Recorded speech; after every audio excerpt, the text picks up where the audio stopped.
Hello friends, welcome back to my channel.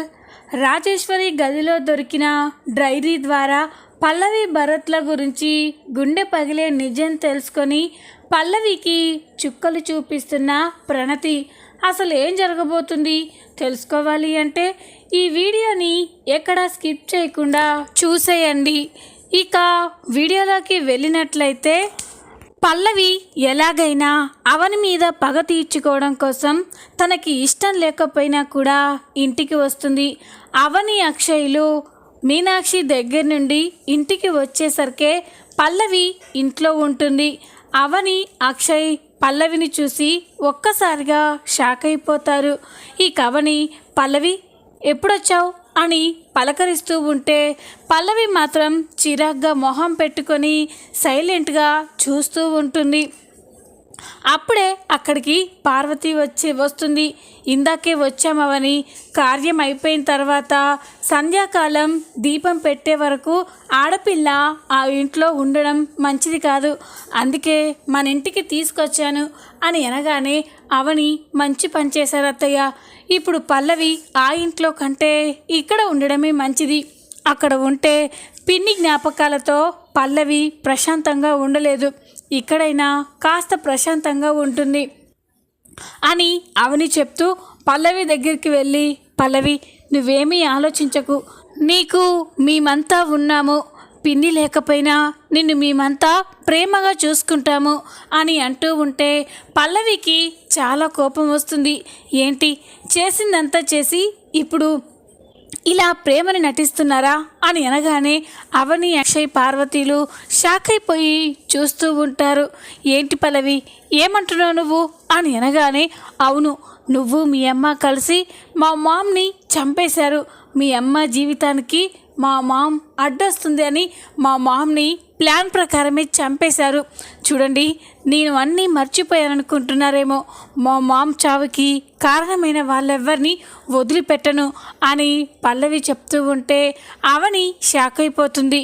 పల్లవి నీకెన్నిసార్లు చెప్పాలి, పిన్ని చనిపోవడానికి నాకు కానీ అమ్మకు కానీ ఎలాంటి సంబంధం లేదు, పిన్నే తనంతట తానుగా పడి చనిపోయింది పల్లవి, అర్థం చేసుకో అని అంటూ ఉంటే ఎవరైనా నేరం చేశాక మేమే చేశామని ఒప్పుకుంటారా?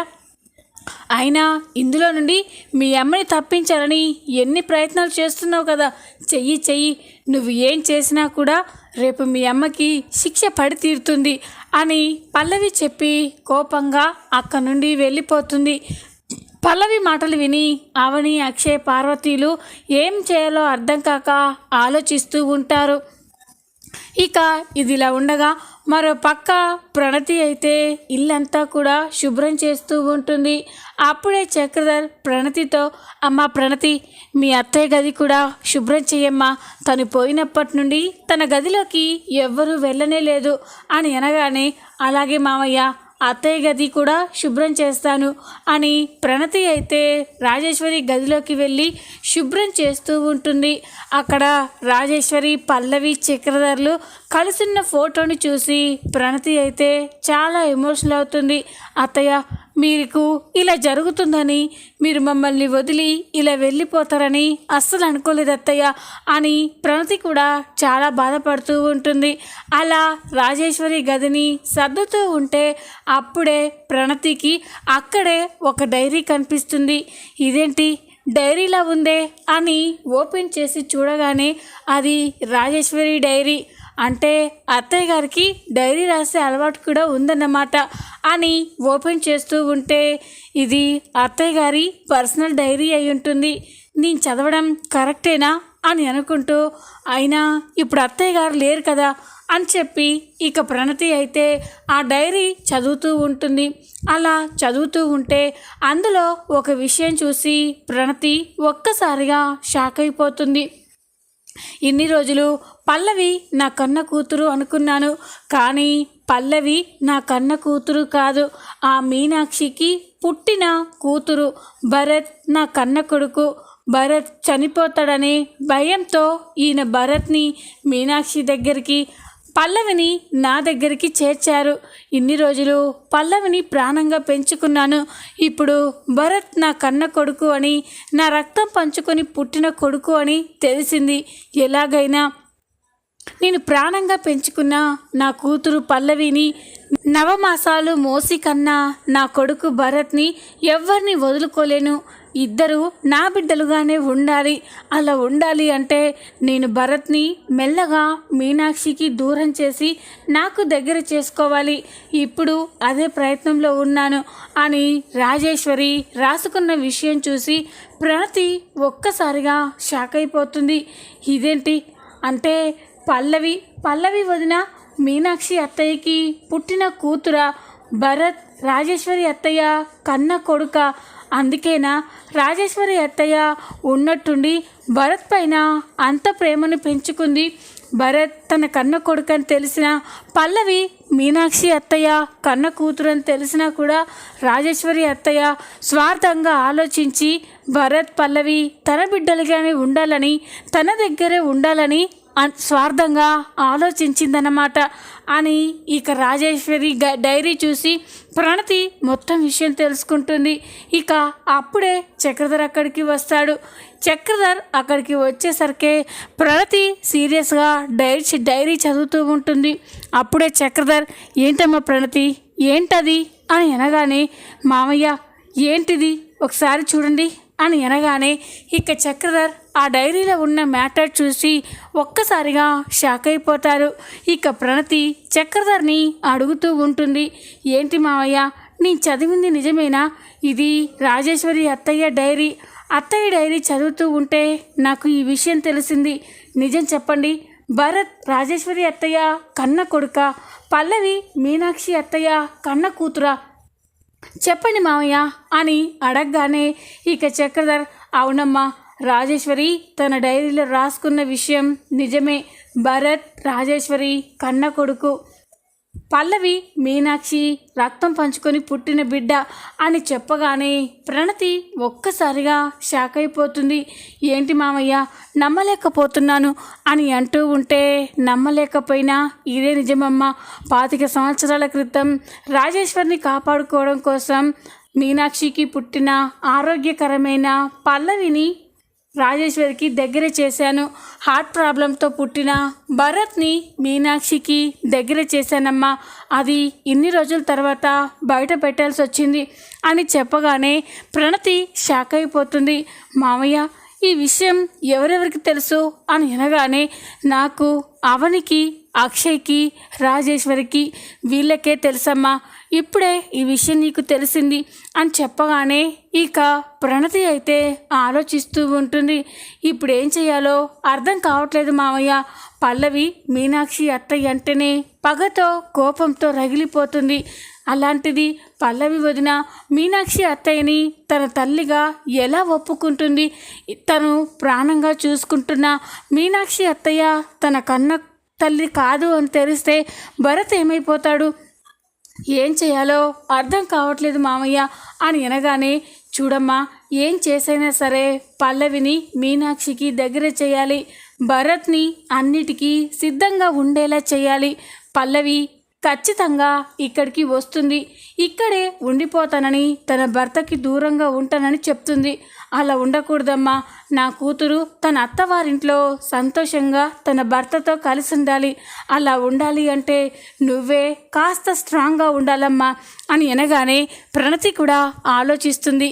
తప్పకుండా మావయ్య, పల్లవి వదిన మంచిగా మారుతుంది అంటే, తన జీవితం బాగుంది అంటే ఖచ్చితంగా మీరు చెప్పినట్టే చేస్తాను. మీరేమీ భయపడకండి అని ప్రణతి చక్రధర్తో చెప్తూ ఉంటుంది. ఇక ఇదిలా ఉండగా రాత్రి కాగానే అవని సాక్షుల కోసం వెతికి ఇంటికి వస్తుంది. అవని వచ్చేసరికే అక్షయ్ అవని కోసమే ఎదురు చూస్తూ, అవని ఏంటి ఇంత ఆలస్యమైంది, సాక్షులు దొరికారా అని అనగానే, దొరికారండి అని అంటుంది. అవునా, ఎక్కడున్నారు అవని? వాళ్ళని కలిసావా, మాట్లాడావా, రేపు కోర్టుకు వస్తానని చెప్పారా అని అనగానే ఇక అవని, లేదండి వాళ్ళు ఎక్కడున్నారో మాత్రమే తెలుసు. వాళ్ళని కలవలేదు, మాట్లాడలేదు, వాళ్ళని బంధించి ఉంచారు అని చెప్పగానే అక్షయ్ షాక్ అయిపోతాడు. అంటే అని అంటూ ఉంటే, అవునండి, మన అనుమానమే నిజమైంది. పల్లవి సాక్షులని కిడ్నాప్ చేసి బంధించి ఉంచింది అని అనగానే, పల్లవి ఇంత క్రిమినల్గా ఆలోచిస్తుంది అనుకోలేదావని, పద ఇప్పుడే వెళ్ళి సాక్షులను తీసుకొద్దాం అని అనగానే, వద్దండి, ఆవేశపడకండి, అక్కడికి ఎవరిని పంపించాలో వాళ్ళని పంపించాను, అంతా వాళ్ళే చూసుకుంటారు అని అనగానే, ఎవరి గురించి అవని అని అడుగుతారు. ఇంకెవరండి, మన కన్నయ్యని పంపించాను. మన కన్నయ్య ఆ రౌడీలని చితక్కొట్టి సాక్షులను తీసుకొస్తారు, మీరేమీ కంగారు పడకండి అని అవని చెప్పగానే అక్షయ్ అయితే చాలా సంతోషపడుతూ ఉంటారు. మరో పక్క పల్లవి అయితే ఆలోచిస్తూ ఉంటుంది. రేపే ఫైనల్ హీరింగ్. ఆ సుబ్బారావు, నిర్మల ఇద్దరూ కూడా అలాగే బంధించబడి ఉంటే వాళ్ళు కోర్టుకు రాలేరు, సాక్ష్యం చెప్పలేరు. ఇక ఆ మీనాక్షికి శిక్ష పడుతుంది. తన తల్లికి శిక్ష పడుతూ ఉంటే ఆవని చూడలేక చచ్చిపోవాలి, అదే కదా నాకు కావాల్సింది అని పల్లవి అయితే ఆలోచిస్తూ ఉంటుంది. ఇంతలోనే ఉదయం అవుతుంది. ఉదయం కాగానే అందరూ కోర్టుకు వెళ్తారు. పల్లవి అయితే రౌడీలకి పదే పదే ఫోన్ చేసి వాళ్ళని జాగ్రత్తగా కాపు కాయమని, బయటికి రానివ్వద్దని హెచ్చరిస్తూ ఉంటుంది. ఇక రౌడీలు కూడా, మీరేమి టెన్షన్ పడకండి మేడం, వాళ్ళు మా దగ్గరే బందీగా ఉన్నారు అని చెప్తూ ఉంటారు. ఇక రౌడీలు గదిలో ఉండగా అప్పుడే కమల్ అయితే ఆడవాళ్ళ వేషం వేసుకొని అక్కడికి వెళ్ళి గది డోర్ కొడుతూ ఉంటాడు. ఇక ఆ రౌడీలు కమల్ని కిటికీలో నుంచి చూసేసరికి ఒక అందమైన అమ్మాయిలా కనిపిస్తుంది. అది చూసి రౌడీలు చాలా సంతోషపడి, రేయ్, ఎవరో అందమైన అమ్మాయి మనల్ని వెతుక్కుంటూ వచ్చిందిరా అని చెప్పగానే, ఇంకా ఆలస్యం దేనికిరా, తలుపు తీయి అని అంటూ ఉంటారు. ఇక ఆ రౌడీ తలుపు తీసి బయటికి వచ్చేసరికి కమల్ని వెనకాల నుండి చూసి, నువ్వు ఇంత అందంగా ఉన్నావు, నీలాంటి అందగత్తెని నేను ఎక్కడా చూడలేదు, నీ వెనకాలే ఇంత అందంగా ఉన్నావంటే నీ మొహం ఇంకెంత అందంగా ఉంటుందో, ఒక్కసారి నీ మొహం చూపించొచ్చు కదా అని వెళ్ళి కమల్ మొహాన్ని చూస్తూ ఉంటాడు. కమల్ని చూసి ఆ రౌడీ ఒక్కసారిగా షాక్ అయిపోతారు. ఇక కమల్ అయితే, ఏంట్రా ఆడది కనిపించగానే సొల్లు కార్చుకోవడమేనా అని కమల్ ఆ రౌడీని చిత్త కొడుతూ ఉంటాడు. ఇంతలోనే గదిలో ఉన్న మిగతా రౌడీలు కూడా కమల్ మీదకి దాడి చేస్తూ ఉంటే కమల్ కూడా వాళ్ళని చిత్త కొడతాడు. వాళ్ళతో ఫైట్ చేసి కొట్టిన తర్వాత ఇక కమల్ సుబ్బారావు, నిర్మల దగ్గరికి వెళ్ళి వాళ్ళని విడిపించి అక్కడ నుండి తీసుకెళ్తూ ఉంటారు. మరో పక్క కోర్టులో వాదనలు జరుగుతూ ఉంటాయి. పల్లవి అయితే ఎలాగైనా మీనాక్షికి శిక్ష పడుతుంది అని చాలా సంతోషపడుతూ ఉంటుంది. అవని కూడా కమల్ ఖచ్చితంగా సాక్షులు తీసుకొస్తారు అని చాలా స్ట్రాంగ్గా, నమ్మకంగా ఉంటుంది. ఇక సాక్షులు కోర్టుకి రాకముందే పల్లవి తరపు లాయర్ అయితే మీనాక్షి తప్పు చేసిందని, సాక్షులు ఉన్నారని కేసుని తప్పుదోవ పట్టిస్తున్నారని జడ్జి గారితో చెప్పగానే ఇక జడ్జి గారు కూడా మీనాక్షి తప్పు చేసిందని నమ్ముతారు. ఇక మీనాక్షికి శిక్ష వేస్తూ ఉంటే అప్పుడే కమల్ అక్కడికి వస్తాడు.